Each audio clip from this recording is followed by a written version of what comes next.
Hello everyone, स्वागत है आप सबका एक और कॉमिक्स रिव्यू में। तो दोस्तों, आज जिस कॉमिक का हम रिव्यू करेंगे वो है तिलिस्म देव डाइजेस्ट 1। ये कॉमिक मैंने पिछले दिनों ख़रीदी थी और कुछ दिन पहले मैंने पढ़कर ख़त्म की। तो चलिए जल्दी से इसका रिव्यू कर लेते हैं।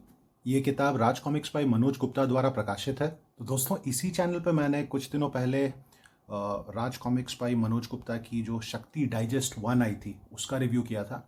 और उस वक्त मैंने एक बात कही थी कि इस तरह की जो कहानियां हैं, मतलब जो सुपर हीरोज़ लेसर नोन है, नागराज, ध्रुव, डोगा, परमाणु की तरह ज़्यादा पॉपुलर नहीं हुए थे, उन सुपर हीरोज़ की अगर पहले की कहानियां पढ़नी है तो ये जो फॉर्मेट है डाइजेस्ट का, ये बेस्ट फॉर्मेट है। और इस किताब को पढ़ने के बाद मेरा ये विश्वास और भी मजबूत हो गया। तो चलिए शुरू करते हैं लुक और फील से। तो ये जो साइज़ है दोस्तों, जैसा कि आप देख सकते हैं, ये पहले राज कॉमिक की जो साइज़ होती थी वो साइज़ है, पुरानी साइज़। और यहाँ पे टाइटल दिया हुआ है, राज कॉमिक्स का लोगो है, फिर राज कॉमिक्स बाय मनोज गुप्ता का लोगो है। और यहाँ पे ये जो 1 है ये डिनोट करता है कि ये डाइजेस्ट 1 है। ये कवर जो है ये कदम स्टूडियो को किया हुआ कवर है और यहाँ पे लिखा हुआ है 5-in-1 डाइजेस्ट। अगर इसको पलट कर देखते हैं तो पीछे की तरफ सारी कहानियों के नाम मिलेंगे आपको। तो मैं इसे आपको क्लोजअप से एक बार दिखा देता हूँ। यहाँ लिखा हुआ है 5-in-1 डाइजेस्ट और उसके बाद सारी कहानियों के नाम हैं। तो ये किताब बेसिकली 5 कहानियाँ कलेक्ट करती हैं। ये तिलिस्म देव की शुरू की 5 कहानियाँ हैं। तिलिस्म देव, नरमुंडों की घाटी, जादू का जाल, जल्लाद राजकुमार, विचित्र सेना की तबाही।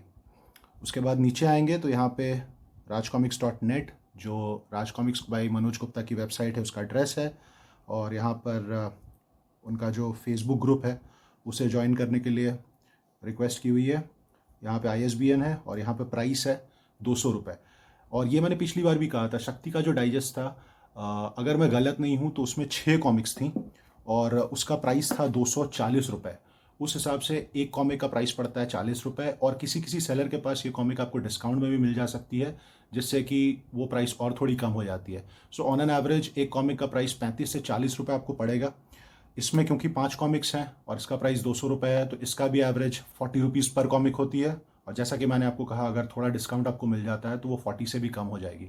तो नॉर्मली प्राइस रेंज करेगी ऑन एन एवरेज पर कॉमिक की 35 to 40 के बीच में, जो मुझे लगता है कि इस तरह की कहानियों को पढ़ने के लिए बिल्कुल अप्रोप्रिएट प्राइस है।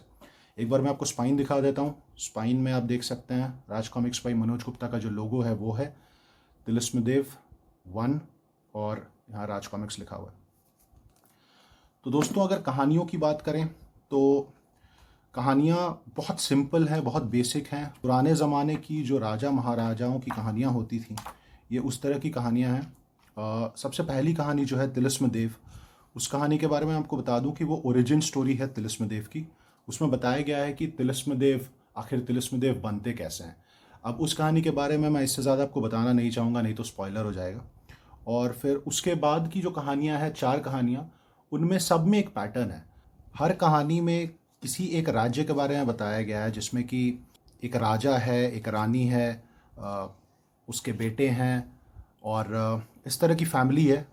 और हर कहानी में एक विलन है, हर कहानी में एक नेगेटिव कैरेक्टर है जो उस राज्य को या फिर राजमहल को या फिर राजघराने के लोगों को अटैक कर देता है। और क्योंकि राजघराने के लोग उससे लड़ नहीं पाते हैं तो वो अंततः तिलिस्म देव को याद करते हैं। अब तिलिस्म देव, मुझे लगता था, क्योंकि ये जब कहानी पढ़ी मैंने तो मेरे लिए भी ये ट्रिविया ही था, मुझे लगता था कि तिलिस्म देव एक सुपर हीरो हैं जो खुद फाइट करते हैं विलेंस के अगेंस्ट, और इस तरीके का कैरेक्टर है तिलिस्म देव, ऐसा मुझे लगता था। लेकिन जब मैंने ये कहानियाँ पढ़ी तो मुझे पता चला कि वो एक्चुअली में एक देव हैं, भगवान के जैसे कैरेक्टर हैं, उन्हें भगवान की वरदान और शक्तियाँ प्राप्त हैं। तो जब ये जो नेगेटिव कैरेक्टर्स हैं, जैसा मैंने आपको बताया, उनसे जब राजा या राजा के बेटे लड़ नहीं पाते हैं तो वो तिलिस्म देव को याद करते हैं और फिर तिलिस्म देव आकर उन्हें कुछ शक्तियाँ, कुछ पावर्स प्रोवाइड करते हैं, प्रदान करते हैं, जिससे कि वो एंड में वो जो कैरेक्टर है, जो भी विलन है, उसे हरा देते हैं। तो हर कहानी में ये एक पैटर्न है। और सिवाय पहली कहानी के, जो कि तिलिस्म देव का ओरिजिन है, आपको रियलाइज़ होगा कि हर कहानी इसी तरह से चलती है। किताब में जितनी भी कहानियाँ हैं सारी तरुण कुमार वाही जी ने लिखी हैं और बताना चाहूँगा कि ये सारी कहानियाँ रीडेबल हैं। इस तरह की कॉमिक्स जब मैं लेता हूँ जिसमें लेट 80s या फिर अर्ली 90s की कहानियाँ हों, तो मैं थोड़ा सा वेरी रहता हूँ कि पता नहीं वो कहानियाँ या वो कॉमिक मुझे पसंद आएगी क्या नहीं। लेकिन जब मैंने ये कहानियाँ पढ़ी तो मैंने रियलाइज़ की कि ये कहानियाँ पढ़ी जा सकती हैं और पढ़ते वक्त कहीं भी आपको बोरियत नहीं लगती है और आपको ऐसा नहीं लगता है कि आप ज़बरदस्ती कहानियाँ पढ़ रहे हो। तो चलिए कहानियों के बाद अब बात करते हैं आर्टवर्क की। तो चित्रांकन जैसा कि मैंने आपको बताया इसमें कदम स्टूडियो का है और दिलीप कदम जी का है। कवर्स भी उनके ही हैं और इंटरनल आर्टवर्क जैसा कि आप देख रहे हैं ये भी उनका ही है। और साथ में है जयप्रकाश जगताप जी। तो आर्टवर्क भी काफ़ी बढ़िया है। पुराने ज़माने की जो कहानियाँ होती हैं उसमें कभी कभी आर्टवर्क आप देखेंगे बहुत आउट ऑफ प्लेस होता है, उतना अच्छा नहीं होता है, लेकिन इसका आर्टवर्क बहुत प्लीजिंग है, अच्छा लगता है। लेटरिंग की अगर बात करें तो लेटरिंग भी अच्छी है।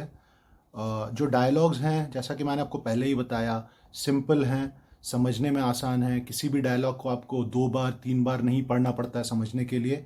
और ये उस तरह की कॉन्वर्सेशन है जो जनरली राजा महाराजा की कहानियों में होती है। कहानियों के बीच में कोई भी ऐड पेजेस नहीं है। एक कहानी ख़त्म होती है और उसके बाद दूसरी कहानी शुरू हो जाती है। जैसे यहाँ आप देख सकते हैं, ये कहानी यहाँ 32 नंबर पेज पर ख़त्म होती है और उसके बाद फिर दूसरी कहानी, नई कहानी शुरू हो जाती है।